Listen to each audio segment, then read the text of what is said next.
Satana a bébisa mingi. Oyebi eza na révélation moko nazwaki nayebi sango beauté nayela sabina lelo mpona monaka nango ebele nazotambola na terrain moko boye terrain eza vaste lokola esobe me banyoka bandako banyoka ebele na terrain wana namosobeme banyoka bafandaka wana nazomona ta nyoka moko te na yo eza mpe bolingo na yo bolingo na yo na sens que oza na bonne nouvelle oza na communication oza na zoom mais eza ennemi na yo osata atelemela yango se nayebisi bino so ozotya telefone oningo olala otyango boye te kolalisa yango face en haut te lalisa yango en bas soki mpo oza na mien kanga yango se kanga telefone na yo kolinga mpe kotyango pembeni ya mutu na yo te po okomona oyo omonaka te race euti na kote ya Somalie tokomona mpe race éthiopienne eza race nélotique donc na Afrique eza na si je vois bien seme nasatangisa yango si je vois bien na Afrique tokozala na 4 races tokozala na 4 races na Afrique race bantou race nélotique race neti batusi wana ozwi lisusu race mosusu nde ezokima nga na nkombo mais toza presque 4 races na Afrique mais tusi euti na Somalie bazalaki mingi baberger ya kotambusa banyama bameme nde babandaki kokota na bakote nene neti na Rwanda origine Rwanda ezali Hutu ezali si je me trompe pas c'est na race bantu pour race bantu eketi na bazimbabwe kuna ozoloba likambo oyo Nzambe alobela biso banda kala Nzambe atunaki qu'est-ce qui va se passer ye moko apesaki biso réponse l'Europe va tomber.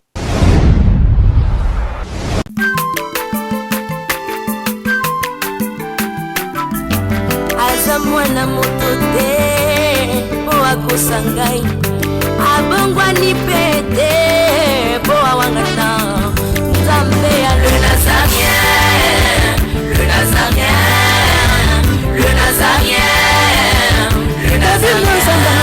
bana kitoko koma mokondima atako bapakolaki mafuta na mosakolima lelo ya yo bolingo ebateli le Nazarien lipamboli oyo emonanaka te mpeni mama kantelobi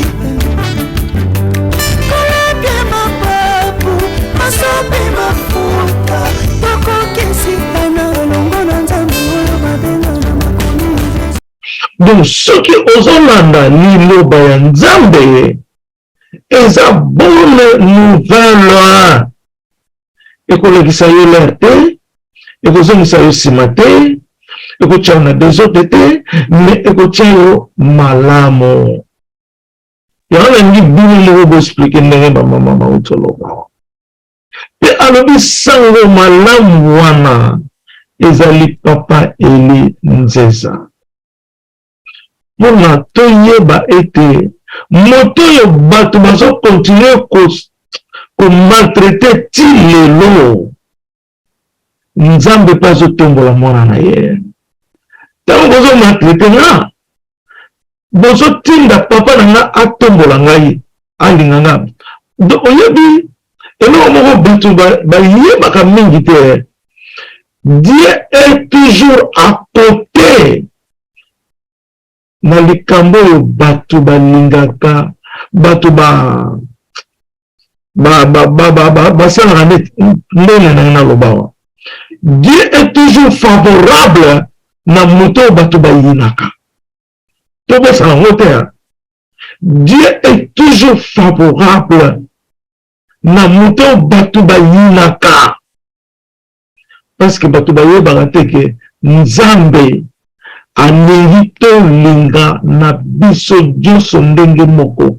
Quelles que soient les conditions que nous vivons, quel que soit le mal qui nous arrive, mais tout continuer à supporter l'amour entre nous. Nzambe alingi tozala ndenge wana. Nzambe aboyi trahison. Peuple africain, soyez unis, évitez la trahison. Nzambe azalaka toujours pour celui qu'on est en train de maltraiter. Tant que vous avez papa elinzeza, vous avez papa na ngai alinga ngai lisusu moite ya makasi. Vous bandez qu'on juge la ndenge bolingi bo juge. Le problème estalité. Mais nous devons juger. Nous devons la jalousie tendre na motema na yo. Yo pe jugement na yo zela yo. Oyebi oya yo ndenge ozala te. Ozomona. Nde yango wana Nzambe atomboli mwana na ye, atomboli loboko na ye oya lobi ta main sera découverte. Ta main sera découverte. Loboko yango lelo ebandi komonana. Oyo azomingisa mokili eza oyo azosola na bino. Oyo azobousculer monde nyonso na likolo na se. C'est celui que vous maltraitez. Yango na Nzambe alobi sango malamu ezali sango ya Nzambe. Donc il faut vraiment tozala esika moko ngana maltraitaka bino te, naza toujours kolinga bino. Je suis votre époux, eloko bato bazoyeba te. Bato bazonga soki na range nini, mais bato bazoyeba te ke d'abord naza époux na bino. Naloba olele nyonso ta mosusu bomona kaka nazoba na bamama bongo Alex oyo nalatisa alliance namatisa na cheval ya pembe aza épouse nanga. Donc tozoloba épouse, c'est spirituel. Il ne faut pas combiner les choses spirituelles avec les choses de la chair. Non. Bosangisaka makambo ya mosuni te na makambo ya molimo. Nayebisa bino Satana abebisa déjà musuni mingi. Nde yango na Yesu alobaki la chair ne sert à rien, c'est l'esprit qui vivifie. Satana abebisa mingi. Oyebi eza na révélation mo na joki nayebisa ngo biloti nayelesa bino lelo mpona monaka nango ebele. Nazotambola na terrain moko boye, terrain eza vaste lokola esobe, me banyoka bandako banyoka ebele na terrain wana. Nomosobome banyoka bafandaka wana nazomona ta nyoka moko te, me nazomona bandako na bango, nazomona basicatrice na bango, nazolobe banyoka bazali awo ebele. Terrain vaste banyoka baserpent bamanifestaka wana. Elingo loba nini? Elingo loba nini? Yango wana nayebisa bino Satana aza na campagne na ye asalaka. Ntango ozobeta lisolo, toujours il faut prendre la présence spirituelle de Dieu devant toi. Téléphone nango eza téléphone oyo zela na tiana no nazomona bino sumalamu te. Téléphone oyo téléphone eza ennemi na yo, eza pe bolingo na yo. Bolingo na yo na sens que oza na bonne nouvelle, oza na communication, oza na Zoom, mais eza ennemi na yo o Satan telemela yango. Se na yebisi bino so ozotia téléphone ngo lala otia ngo boye te. Kolalisa ngo face en haut te, lalisa ngo en bas. Soki poza na mien kanga yango, se kanga telefone na yo, kolinga pe kotia ngo pembeni ya mutu na yo te, po okomona oyo omonaka te.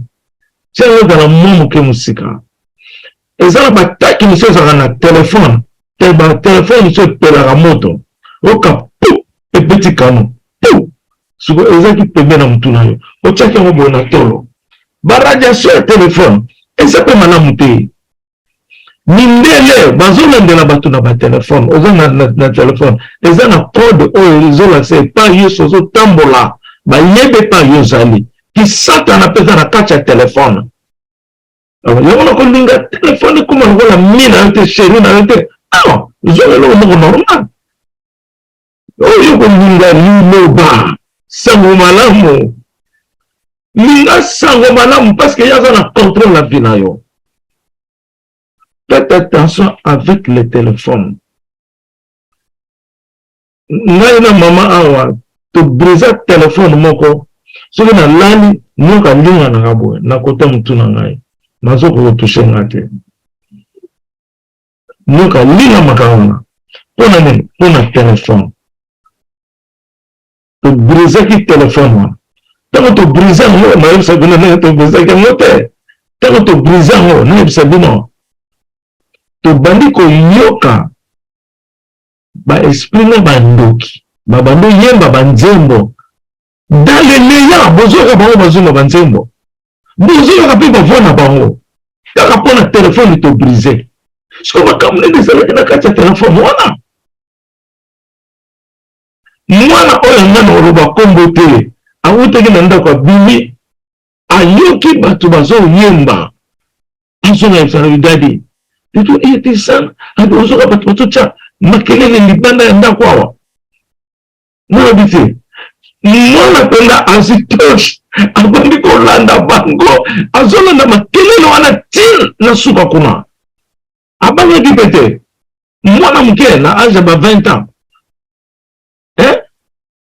tu vois omoni komba penda vis-à-vis oyo ezali ke komba oyo towiti komba oyo topasaka ngo donc fo ozala kaka nzambe atyoka David mpo olonga ngo soki oza David te zala na kati ya David mpo olonga ngo mpo nzambe ye moko aza David.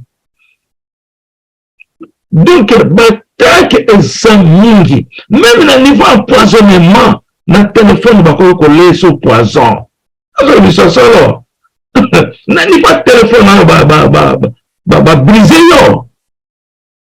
Donc faut faire attention na téléphone tango to brise téléphone bato bayebi banzembo ya mabe bagangi mpona na bango to brise yango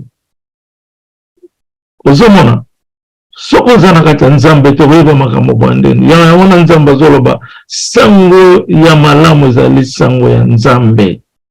Ce n'est qu'en Dieu qu'on peut écouter de bonnes choses. Ce n'est qu'à l'Éternel juré Jésus-Christ qu'on peut être vraiment na kobika na nzambe parce que nzambe ye moko azalaka na kati ya le don de Dieu na ye moko azalaka na kati ya trône na ye moko aza na kati ya loboko na ye moko aza na kati ya liso na ye yango na omoni soki omaltraité le don de Dieu mpona naloba te eza shwa moto na moto wana nga azwa ngai ata soki olingofinga nga nokonifinga na yo olingo okitisa nga okitisi na yo eza lelo te oyo bakitisaka nga baza ebele na yoka ngo mpe somo te parce que na vivre vi na ngai depuis na botama mama mpe babota ngai toujours na pasa ba obstacle wana ya kobunda na bunda pendant que naza bébé donc eza biloko ekoki kobangisa ngai te ebangisa ngai te nazolisa bino nga nazokwela na moi botu bato balobike moto ake kuna na bimea ozomona donc ebiloko wana ekobangisa ngai te nabangaka yango lisusu te kaka nazala na susi na bana ya nzambe bazala na kimia bana nzambe bozala na kimia nakanisi toko mama Nelia yebisanga ene toza sikoyo nakotanga mwa moke baprophétie antérieure oyo tozwa na biso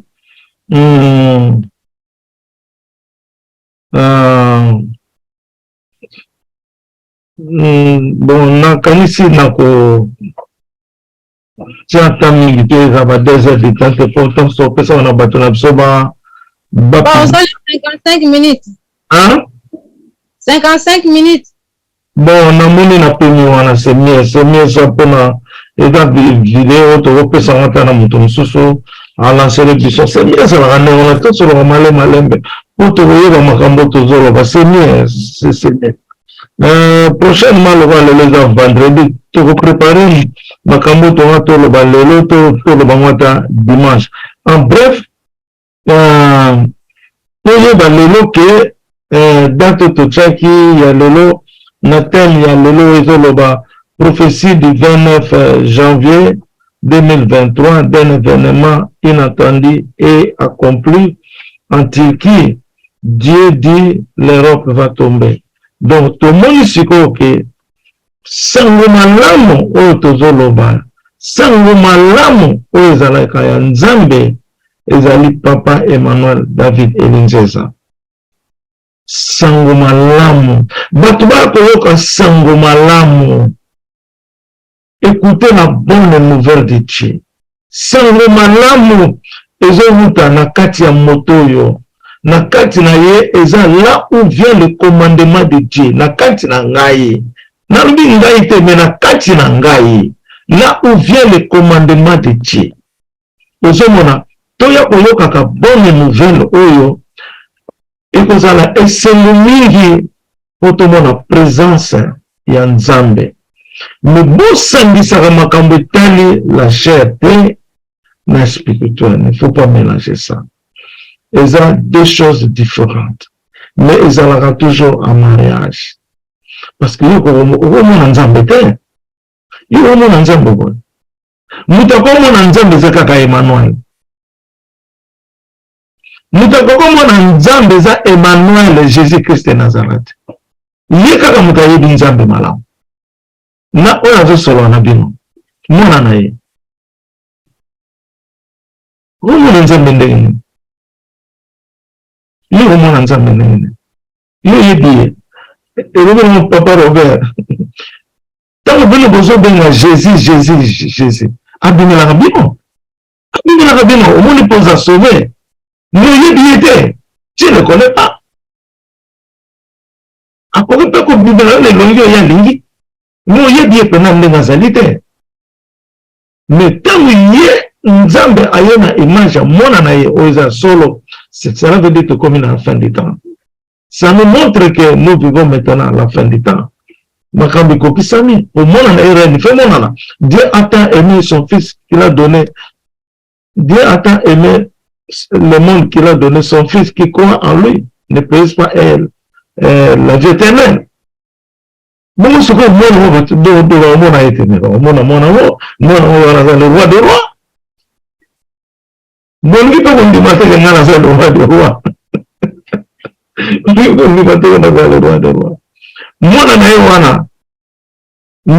Nzambe, alors Dieu a tant aimé le monde. Moi, après, c'est un cadeau délicieux. Cadeau, c'est la route, c'est la route. Nani oyo batendeli cadeau azomona ngo te yo tendeli nga cadeau ngala mona ngo te mais Nzambe alobi cadeau délicieux c'est Emmanuel Elinzeza kutu namonaki vision moko Nzambe azoloba na ngai oza mofude ozali mofude na biso mofude ngoloba nini elengi oza mofude na biso lokola Jésus-Christ azali nzete ya mofude mai oyo ekawukaka te mai ezokende na liziba ekawukaka te nzete ya mofude libanga ya mofude le pain de vie c'est ça mofude le pain de vie mwana nyoboko ngai question nga natunaka est-ce que Nzambe akokobanga mokili mpona amonisa mwana na ye mpo ye moko abimonisama Dieu peut avoir peur de qui pour mwana na ye amonisama na mokili en forme de la chair qui n'est pas comme eux. Nzambe akobanga nani esala biso bino bakomba tozozwazwa Nzambe akobanga nani Yami Bale, Dieu fait ce qu'il fait. Nzambe asalaka oye alingi bino bolingi bo contrôler ye oye papa ni makamazo ça les a yamote oh makamazo ça les a soki papa eli azo sala makambo ezali volonté ya papa na ye. Est-ce que toi tu peux parler? Est-ce que toi tu peux parler? Soki eli nzambe azo sala makambo za volonté ya nzambe bo yebi ke tangana lobaka. C'est Jésus-Christ qui parle. Ce qui est ali lobo ekobima na monoko na ngate akokanga yango. Même na makanisi na lobi bien, même à me passer sur mon cœur. Papa n'a pas contrôlé la kangaye. Yo ça na yoka musulu, yo au contrôler Emmanuel. Il faut comme ça. Mais il faut comme ça na bosa na ba conseiller na ngai. Vous voulez être mes conseillers? Ah, vous savez courager, hein? Vous savez pas courager. Vous pensez n'importe quoi. Non? Comment est-ce que vous changez mon colonie? Moi, je suis un ndeko arabe mo se na yebisi bino. Arabe na grand abi na ngato binga na famille. Bikomo kaka siliki na nga. Bikomo kaka siliki na nga. C'était un peu d'avoté. Allez, ça rappelle la été. Les Kamouka fâché dans la. Les Kamouka n'a pas besoin de ça. Je me suis sur papa na eu sena le baby. Camarade non la sauce le gana ko zong sa te zala simple simple. Ndena comprendre pas ni nzamba zo manga. Na comprendre directement et pas nzamba zo manga ye. Donc na mona que nzamba zo briser mon thème na ngai, il faut na supporter ma douleur, il faut na supporter ma insulte, il faut na supporter ma attaque. Na comprendre que on a comme est béné, on nzamba ko bando tayo bien. Il faut on le la biloko ya bo moto na kacha motema na yo. Lelo ko na siliga na bino, tam so na zo tese motema. Beaucoup paniquer, beaucoup ko parler même pas on le kokri ko loba. Ni to bino ko zo benga, ni su ya nzambe, tu parles n'importe quoi à lui. Pourquoi il en atteste déjà? Pourquoi il atteste? Bon, namoni topemi wana lelo. En tout cas, sango malamu ezali sango ya nzambe. La bonne nouvelle, c'est la nouvelle de Dieu qui est Élie Emmanuel David. Ozomona, c'est celui qui est la bonne nouvelle de Dieu. Lelo totiango na kati ya mitema na biso. Azali bonne nouvelle ya nzambe. Aza haut-parleur ya nzambe. Azali liloba ya nzambe. Azali présentation ya nzambe na mabele oyo. Il est la bonne nouvelle de Dieu. Bonne nouvelle est sa subsistance, est sa vie éternelle, le pain de vie. Nansi to peno na lelo, to zonsa liloba na biso na maman juge Deborah. Merci maman na biso na kombo na Yesu. Na pesi bino nyonso bénédiction ya papa na eza na kati na bino. Bolingo ya nzambe ezala na kati na bino. Na kombo na Yesu tolobi amen. Maman juge. Amen.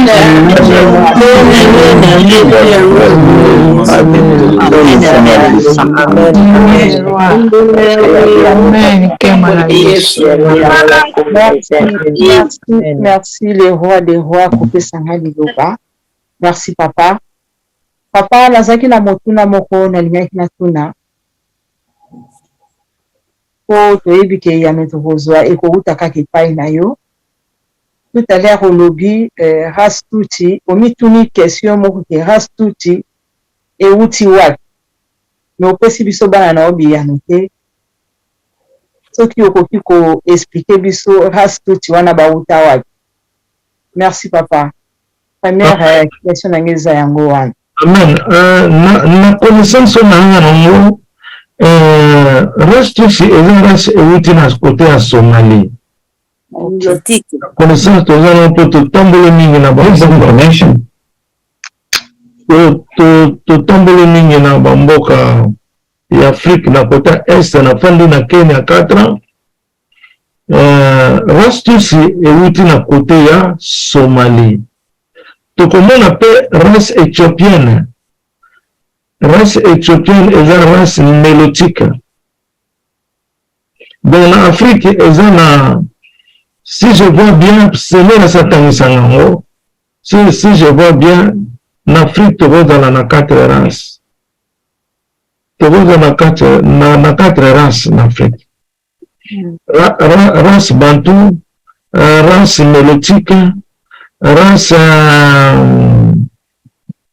neti batusiwana ozwi lisusu race mosusu nde ezokimanga na nkombo mais toza presque 4 races na Afrique mais tusi euti na Somalie bazalaki mingi baberger ya kotambusa banyama bameme nde babandaki kokota na bakote nini neti na Rwanda origine Rwanda ezali Hutu ezali si je me trompe pas c'est la race bantou pour race bantou eketi na bazimbabwe kuna eketi na Afrique du Sud bazanzibar race bantou euti musiki euti na Afrique centrale ekende wana eki côté Afrique de l'Ouest pe Afrique de l'Est pe eza na banélotique lokola Soudan bazana na banélotique mais na Soudan sikoyo na Afrique esangani pe na race otozobenga lokola race arabe oyo pembe baza pe basangani na makila donc ekomi race mosusu ozomona oyo bazaka pembe race arabe exemple ozomona soki totali Afrique tout entière azalaki race noire Afrique ezalaki noire omona Égypte ezalaki peuple noir mais ndenge nzambe alobaki Congo ezali na 25 millions kilomètres carrés on a perdu 9 millions cela veut dire 9 millions qu'on a perdu oyo eza na côté ya Afrique Moyen-Orient donc Afrique du Nord ozwi Mascat Dubaï Arabie Saoudite donc bango nde baye koenvahir Afrique race na biso esili kosila kwa ozomona nansi question na kopesa réponse yango wana tusi euti na Somalie Somalie ezali race nélotique yes nélotique oyo tobenga mpe bamasai exemple donc omona basi na bango bazalaka luketu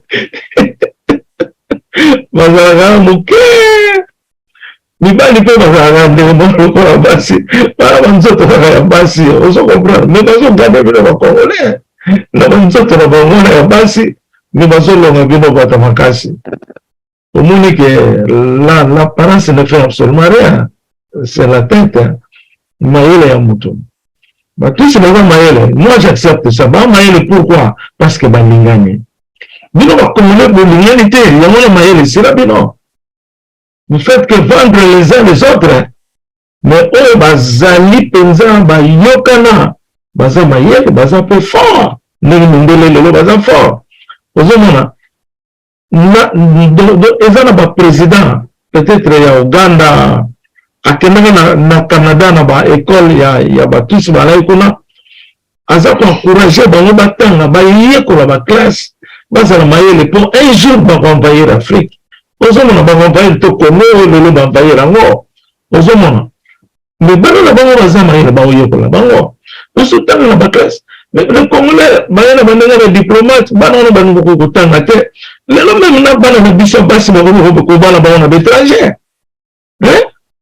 Congolais tout ça lelo nini na bana na biso est-ce qu'on a fait vraiment eloko nini tosali Congolais donc guerre ya mokili edétruire biso même valeur ya kofanda na bafamille bana bakomi détruire bana bakomi kobala bekolo mosusu bana bakomi na bango mosusu mpe bazosala mais surtout ezakaka le serpent akondo l'église parce que serpent lokola yebi ke Congo ezalaki jardin d'Eden akolinga kodétruire Congo na ndenge nyonso alingi mais akoka kosilisa Congo te pour que vous alliez Jésus jamais va confier Jésus. Des siècles, Jésus est toujours éternel. Yangona zongeli bango. Na multiples systèmes. Bon, maman na répondre na question na yo bien. Amen, papa. Alléluia. Merci, papa. Papa, motuna nanga mosusu ezalaki boye. Bon, eza mpona enseignement oyo ya lelo te, mais ezali boye papa. Opesaki biso prophétie olobi souffle oyo ya connaissance otie na kati ya ba Israélite, bana ba Israélite. Papa nalingi nayeba, est-ce que connaissance wana ekozala kaka pona bana ba Israélite ou bien ekozala pe pona bana ya mokili mobimba? En tout cas, ekozala pona bana ya Israël. Pour Israël mutaolesa mokili. Ok, amen papa. Opportunité ya sona barasi musoda. Eza opportunité ya Congo. Ok. Bon, merci papa nako yanola biso mituna o na uti kotuna na mokolo ya lelo. Merci. Nazaika na deux questions pour na lelo. Yango wana kaka na tuni. Merci mingi papa. Amen, merci maman na biso Jésus de bon, merci. Tembo na Yesu. Merci. Bala nzambe ezali esengo mingi na kati na royaume. Uti kolia bile na biso ya molimo na notre Père de l'éternité. Vraiment esengo la mitema. Papa apesi biso titre na biso na mokolo ya lelo. Prophétie du 29 janvier 2023 d'un événement inattendu et accompli en Turquie. Dieu dit l'Europe va tomber. Wana ezali titre oyo papa apesi biso na mokolo ya lelo. Biso nyonso tout ozalaki tango papa apesaki biso prophétie oyo. Papa na ebandeli atalisi biso alobi ete atalisi biso na lolenge oyo tango amonaki carte géographique ya Afrique. Na kati wana nyonso tu ya carte géographique ya Afrique amonaki biloko oyo ezalaki 4. Liboso amonaki couronne ya Jésus-Christ oyo ezali kolakisaki ezali ye moko Yesu. Amonaki lumière. Po lumière Jésus-Christ ye moko azali lumière du monde. Amonaki mutu ya Jésus ezali autorité oyo evandi na Afrique centrale. Pona kolakisaki Yesu azali africain. Amonaki monoko ezali koloba na RDC. Papa lobi amonaki monoko ezoloba me makamba bandaki koloba hayebite nayebite. Yango wana Congo azali liloba. Oyo bazali na sima bazali komona eloko te. Papa lobi oyo ezali na sima bazali komona eloko te. Batala oyo ezali liboso. Pe na teme na biso ya mokolo ya lelo papa pesi biso. Papa lobi tozoloba likambo oyo Nzambe alobela biso banda kala. Banda kala. Nzambe atunaki qu'est-ce qui va se passer? Ye moko apesaki biso réponse l'Europe va tomber. Pe lelo oyo tozomona makambo nyonso eza kokokisama. Pona kolakisa biso mokili ya kala ezali kobunga. Nzambe azali kobuka mokili ya kala. Nzambe azali construire mokili ya sika. Na ndenge papa apesaka biso prophétie amoni ke Nzambe atie déjà pointé déjà kompa na ye na se ya mabele oyo. Tozomona yango ndenge ezosalema. Pe na lolenge oyo papa na biso aye déjà aza déjà na kati na Afrique azali déjà kolongola ba ruine na nyonso to tozomona ezoleka na mokili oyo. Papa ye moko nde aza kolongola ba ruine parce qu'alobaki je reviendrai construire la tente de David avec des ruines. Pe mikolo elekaki tolandaki papa Elinze alobaki ke moyen mosusu ezali te, donc toza kaka na moyen ya destruction.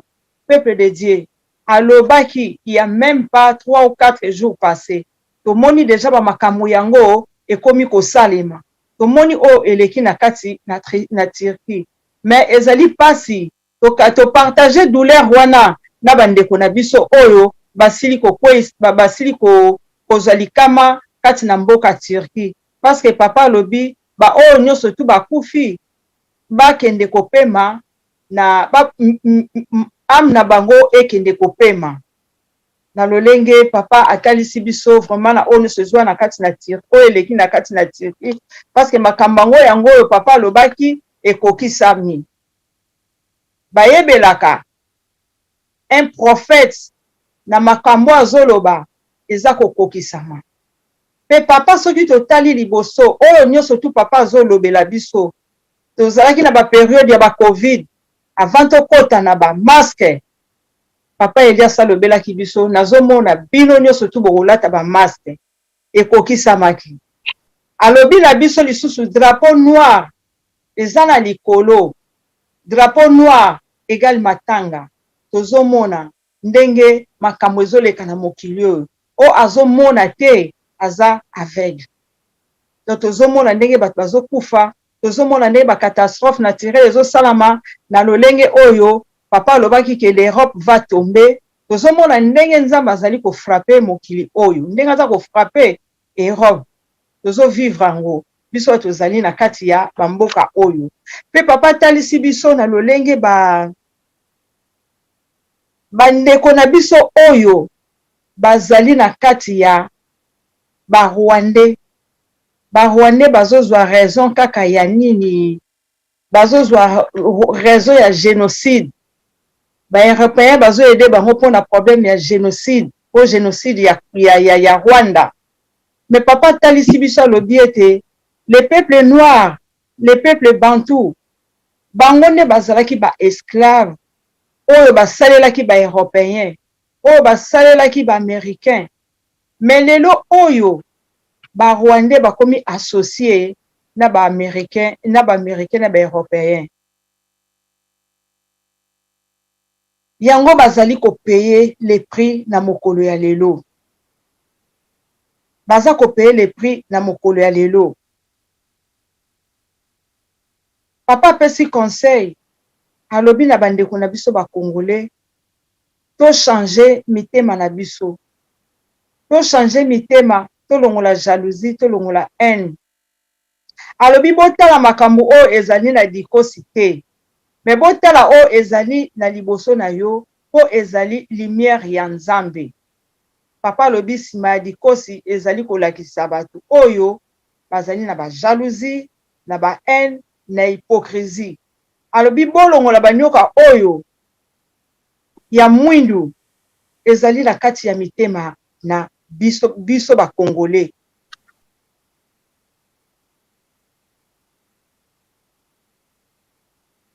Pe papa alobi lisusu yo oyo olonaka elanga ya moto, il faut o changer.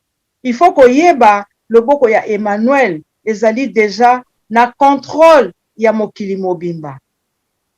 Papa alobi mokili oyo tozomona ekozala lisusu te. Alobi ekozala lisusu te. Drapeau noir esetelemi na likolo, ezali déjà na likolo. Pe aloba na biso déjà cette génération va beaucoup souffrir. Va beaucoup souffrir. Pe papa ekopesa biso lisusu prophétie alobi, Nzambe alobi, déclarer la liste scellée pour le royaume de David. Tokokisa déjà livre ya 300 personnes. Lelo Nzambe asi a scellé yango. Pe papa alobi toko déclarer yango.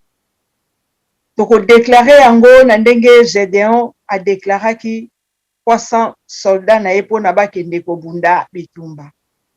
Biso pe toko déclarer 300 personnes na lolenge oyo papa na biso déjà sili ko sceller liste wana ya 300 personnes.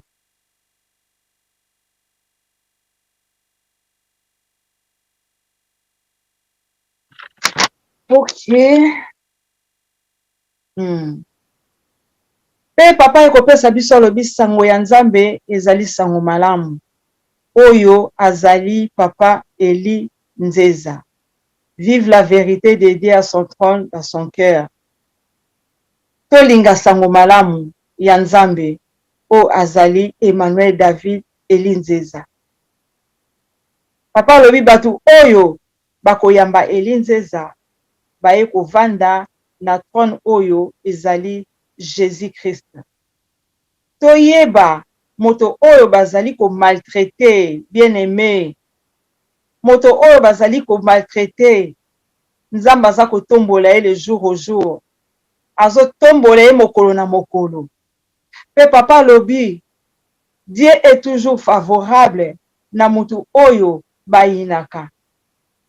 Bana Nzambe. Vraiment, soki papa aza koloba boye, eza pasi mingi. Biso moko toyebi papa azali nani, Emmanuel David azali nani. Mais kaka biso moko tozoloba ke papa le roi des rois.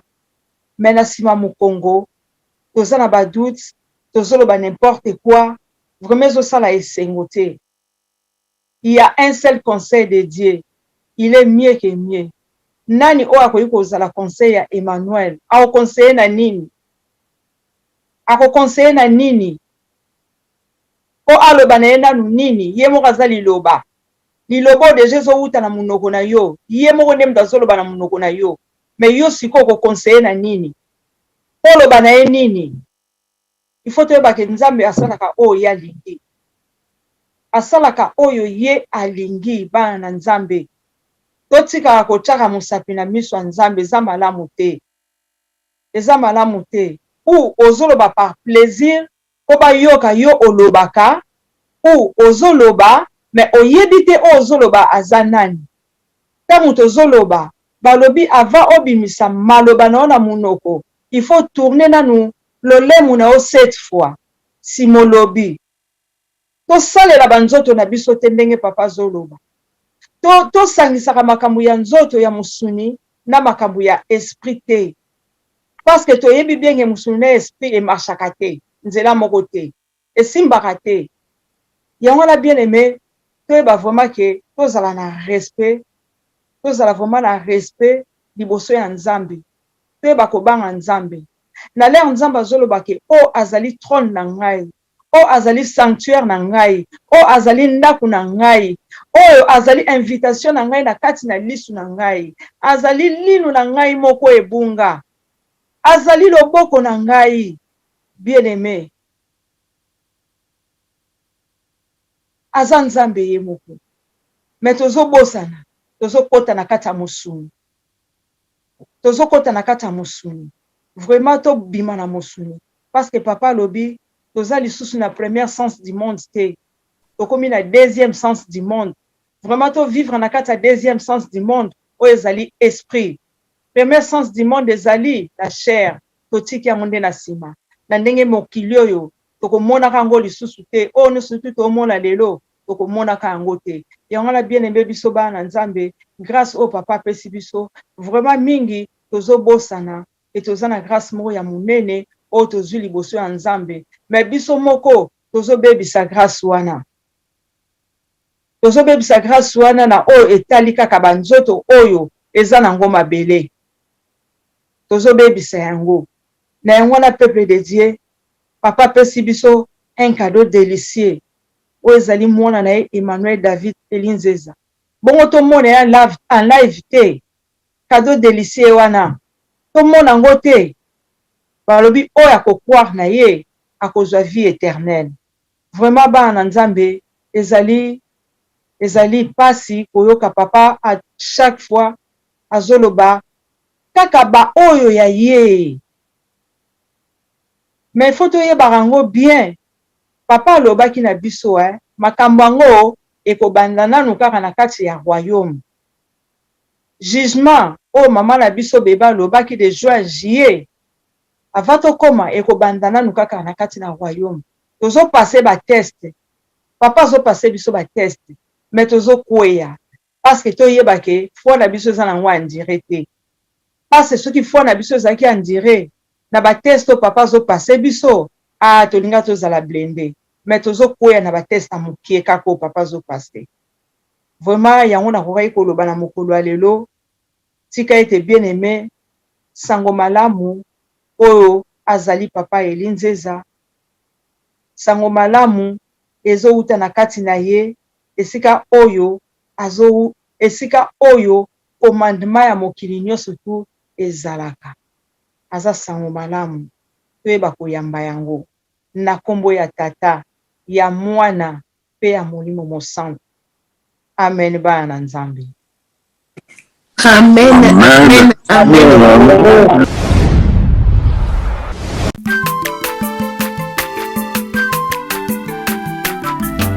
aza mwana moto te po akosa ngai abongwani pe te po awangata nzambe ya le nazarien le nazarien le nazarien le nazarien ebana kitoko koma mokondima atako bapakolaki mafuta na mosakolima lelo yayo bolingo ebateli le nazarete lipamboli oyo emonanaka te mpeni mama kandela